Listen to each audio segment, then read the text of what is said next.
तर स्वारगेट बलात्कार प्रकरणातील पीडितेला पोलीस मानसिक त्रास देत असल्याचा आरोप पीडितेचे वकील श्रिया आवलेंनी केलेला आहे। यावेळेला पोलिसांचे वकील उपस्थित राहत नसल्याने पीडितेच्या वकिलाला कोर्टात बोलवून पुढची तारीख मागण्यासाठी दबाव टाकला जातोय। तसंच पीडितेला देखील वारंवार पोलीस स्टेशनला बोलावलं जात आहे, असा आरोप देखील वकील श्रिया आवलेंनी केला।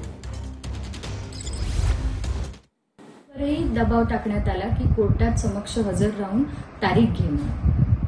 खरं तर या केसमध्ये इन्व्हेस्टिगेशन झालेलं आहे, चार्जशीट फाईल झालेली आहे। एवढंच नव्हे तर विक्टिमचा जबाब सुद्धा नोंदवण्यात आलेला आहे, परंतु वारंवार कोणतंही लेखी पत्र न देता विक्टिमला पोलीस स्टेशनमध्ये बोलवलं जातं। कोणतंही कारण न सांगता तिला सतत पोलीस स्टेशनमध्ये बोलवण्यात येतं।